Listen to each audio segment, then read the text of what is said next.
Escape from Pretoria 2020. Seperti nama dari film ini yang artinya melarikan diri dari Pretoria. Film ini bergenre thriller asal Australia yang didasarkan pada kisah nyata dari 3 tahanan politik di Afrika Selatan pada tahun 1979.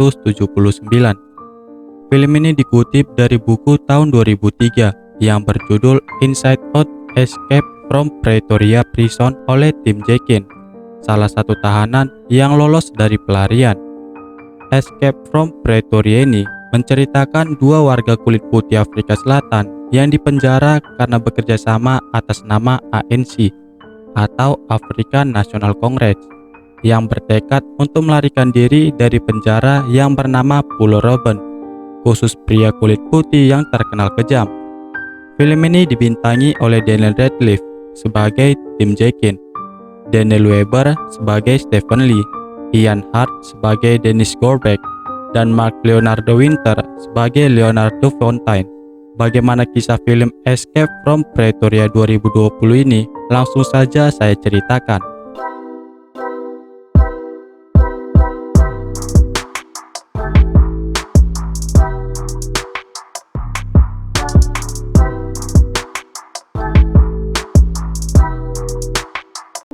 Film dibuka pada tahun 1979, di mana separuh Afrika Selatan membara dengan ketidakadilan negaranya dan tumbuh besar di bawah apartheid, yang artinya pemisahan terhadap kulit putih dan kulit hitam.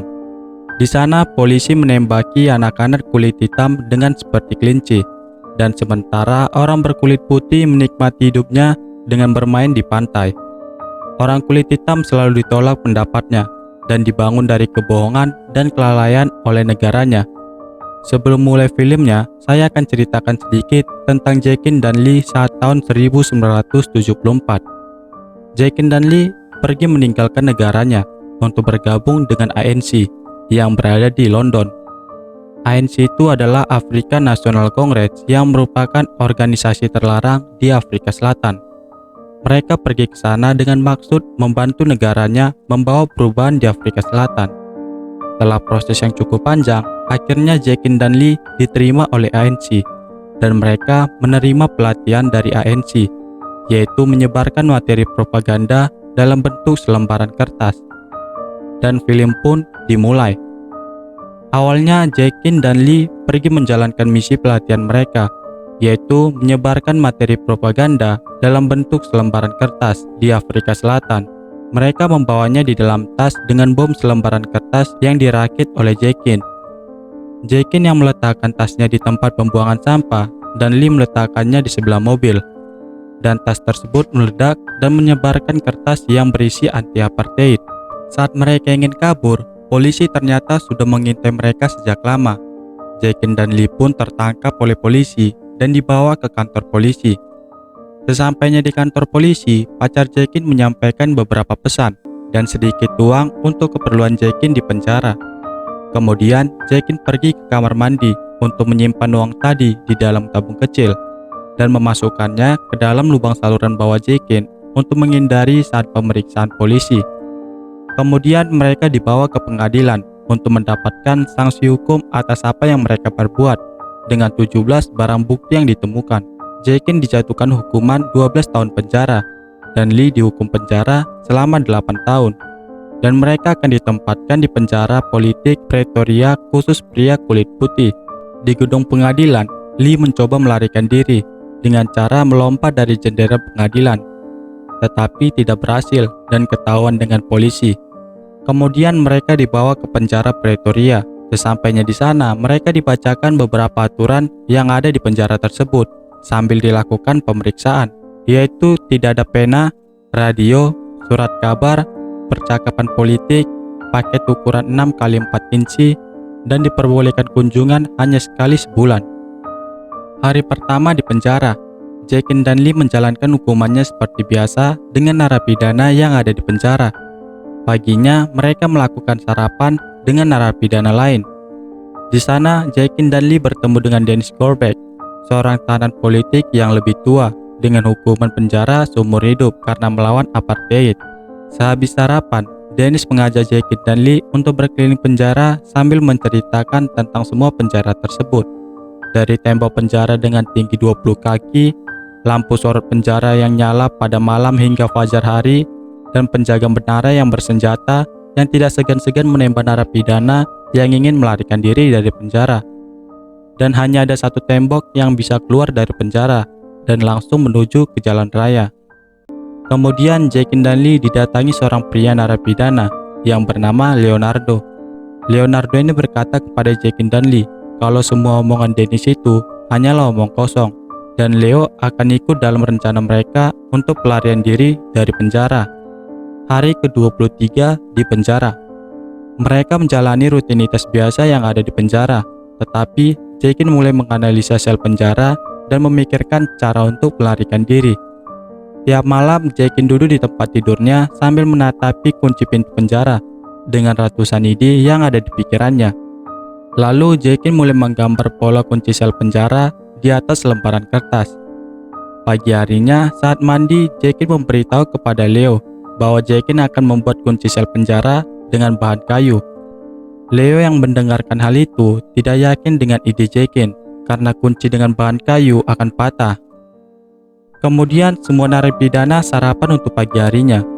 Lalu Leo dengan sengaja menjatuhkan makanan ke lantai agar Jekin bisa menganalisa kunci sel penjara yang ada di sipir. Ternyata penjara itu terdapat sistem apartheid yang dimana makanan Leo yang jatuh tadi akan dibersihkan oleh narapidana yang berkulit hitam. Film berlanjut kepada Jekin yang selalu menggambar pola kunci sel penjara hingga mendapatkan pola yang sama dengan kunci yang ada di sipir. Hari ke-74 di penjara. Semua narapidana disuruh bekerja di toko kayu penjara. Kemudian, Jekin mencuri barang-barang di toko kayu tersebut untuk membuat kunci kayu yang sesuai dengan kunci sel mereka. Saat waktu kerja selesai, sipir melakukan pemeriksaan kepada narapidana agar tidak ada barang yang diambil oleh narapidana. Sorry.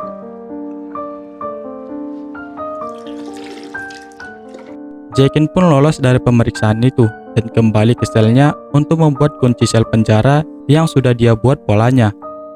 Setelah kuncinya selesai, Jekin melakukan percobaan pertamanya dan akhirnya sel penjara Jekin pun bisa terbuka. Setelah merasa bangga dengan dirinya, Jekin melihat ternyata masih ada satu pintu lagi yang belum terbuka dan Jekin harus membuat kunci sel tersebut. Hari ke-100 di penjara. Semua narapidana disuruh bekerja untuk membersihkan penjara. Namun di sini Jekin mencoba kunci sel yang telah dia buat. Sementara Leo menjaga di bagian depan untuk memberitahu kalau sipir datang. Jekin pun mencoba kuncinya dan berhasil membuka pintu sel penjara. Tetapi saat ingin mengeluarkan kuncinya, kunci tersebut tersangkut di sel. Lalu Leo memberitahu kalau sipir datang naik ke atas. Jekin pun terlihat panik dan meninggalkan sel tersebut. Setelah pekerjaan mereka selesai, semua narapidana dimasukkan kembali ke sel. Ketika sipir ingin mengunci pintu sel penjara, sipir tersebut melihat kejanggalan pada pintu sel penjara. Sementara Jekin masih panik dengan kejadian tadi.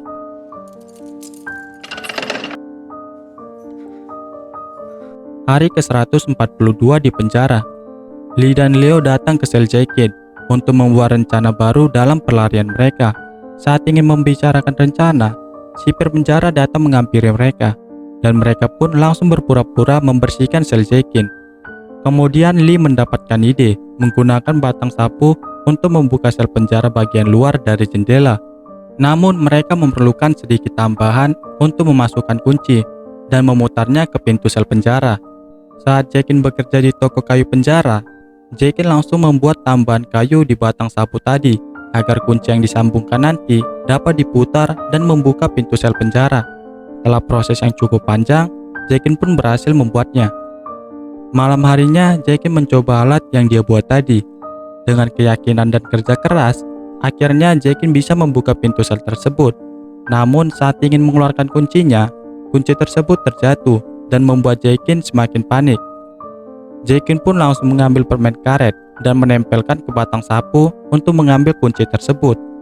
Pagi harinya, Lee dan Jekin mengubur kunci-kunci yang telah dia buat di taman penjara sambil memikirkan persiapan lain di pelarian mereka. Saat ingin mengubur kunci tersebut, sipir penjara datang menghampiri Jaikin dan meminta Jaikin untuk membereskan semuanya. Di taman tersebut terdapat juga Dennis. Di sini Dennis berkata kepada Jaikin, kalau sipir mengetahui pelarian mereka, maka sipir tidak segan-segan menembak mereka. Dan Jaikin pun meminta bantuan kepada Dennis. Saat sedang membersihkan kamar mandi, narapidana lain mendekati Jaikin dan meminta bergabung dalam pelarian mereka. Namun Leo meminta narapidana itu untuk bersabar, karena Leo telah menjalani hukuman penjara selama 20 tahun dan meminta segera keluar dari penjara. Kemudian Jaikin menjumpai Kitson, narapidana yang memegang kunci akses lemari film yang berada di bawah tangga. Jaikin meminta Kitson untuk membuka lemari tersebut agar mereka bisa masuk saat pelarian mereka. Jaikin juga meminta narapidana yang bernama Potluck untuk tidak membuang baju-baju bekas narapidana yang baru masuk ke penjara, agar saat pelarian mereka tidak diketahui masyarakat setempat. Hari ke-296 di penjara. Malam harinya, Jaikin dan Leo pergi melakukan uji coba menggunakan kunci buatan Jaikin. Saat membuka pintu sel bagian bawah, sipir penjara datang dan berkeliling untuk melihat narapidana. Jaikin dan Leo pun langsung masuk ke lemari film yang berada di dekat tangga. Setelah merasa aman, mereka kembali mencoba semua pintu sel penjara dan tersisa satu pintu yang belum terbuka. Kemudian Jaikin dan Leo mendengarkan kalau sipir akan turun ke bawah. Mereka pun langsung bergegas mengunci pintu sel yang sempat mereka buka dan pergi ke lemari film. Setelah sipir masuk ke dalam ruangan, mereka pun langsung kembali ke dalam penjara. Pagi harinya, kepala sipir penjara datang dan mengadakan inspeksi dadakan. Jaikin yang terlihat masih tertidur, habis kena omelan dari kepala sipir karena bangun kesiangan. They spat you out, and now you're stuck in here with me. Kepala sipir pun memeriksa kamar Jaikin dan menemukan kepala kunci kayu buatan Jaikin. Jaikin yang melihat hal itu langsung mengatakan kalau itu digunakan sebagai penyanggang foto. Kepala sipir pun juga menemukan gagang sapu yang digunakan Jaikin untuk membuka sel penjara. Namun di sini kepala sipir tidak mengetahui kegunaan dari gagang sapu tersebut dan menyuruh Jaikin untuk membereskan kamarnya. Hari ke-404 di penjara. Jaikin memeriksa giginya yang sudah lama dia biarkan membusuk. Dokter yang memeriksa pun meminta Jaikin untuk mencabutnya dan melakukan operasi. Jaikin pun dibawa ke rumah sakit. Sebelum berangkat ke rumah sakit, Jaikin menganalisa setiap sel yang dibuka oleh sipir. Setelah melakukan operasi, Jaikin kembali ke penjara dan mengatakan ke semua narapidana kalau semua sel penjara sudah Jaikin pelajari. Namun Kitson mengatakan kepada Jaikin kalau dia kabur dari penjara, dia tidak tahu apa yang harus dia kerjakan di luar sana. Jaikin juga mengajak Dennis untuk kabur dari penjara, tapi Dennis tidak ingin hal itu karena dia sudah menyerah dengan pemerintah. Malam harinya, Jaikin, Leo, dan Lee pergi menjalankan pelarian mereka dengan membawa baju bekas yang diambil dari Potluck dan mengumpulkan barang-barang yang pernah disembunyikan sebelumnya. Mereka pun pergi dan bersembunyi di lemari film. Ketika sedang bersembunyi, sipir penjara datang ke lemari film. Dengan firasat yang baik, Dennis memutuskan lampu penjara dan memanggil sipir untuk mengalihkan perhatian sipir. Sipir pun naik ke atas dan mereka bertiga melanjutkan pelarian mereka hingga sampai ke pintu terakhir, di mana pintu yang mereka belum pernah coba. Sebelum keluar dari penjara, mereka pun berpelukan untuk mengabadikan momennya dan melihat keluar jendela dengan senang dan bahagia. Jaikin pun mencoba memasukkan setiap kunci. Namun, semua kunci yang dibuat oleh Jaikin tidak ada yang cocok dengan pintu tersebut. Jaikin dan Lee pun kehabisan akal. Tapi Leo punya ide lain, yaitu membukanya menggunakan pahat dan obeng.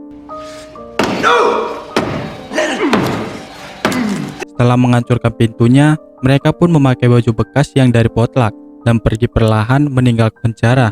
Ketika merasa sudah aman, mereka bertiga mencari taksi untuk keluar dari Pretoria. Saat ingin naik taksi, supir tersebut menolak mereka karena berkulit putih. Namun Jaikin di sini tidak memperdulikan itu, dan mereka pun pergi meninggalkan Pretoria dengan senang dan bahagia. Di akhir cerita, saat sipir mengeluarkan narapidana dari penjara, sipir melihat kalau Jaikin, Leo, dan Lee sudah tidak ada di selnya. Narapidana lain yang melihat sipir ketakutan merasa senang karena sipir yang sangat kejam. Setelah mereka lolos dari penjara, mereka pun pergi ke London dan melanjutkan perjuangan melawan apartheid.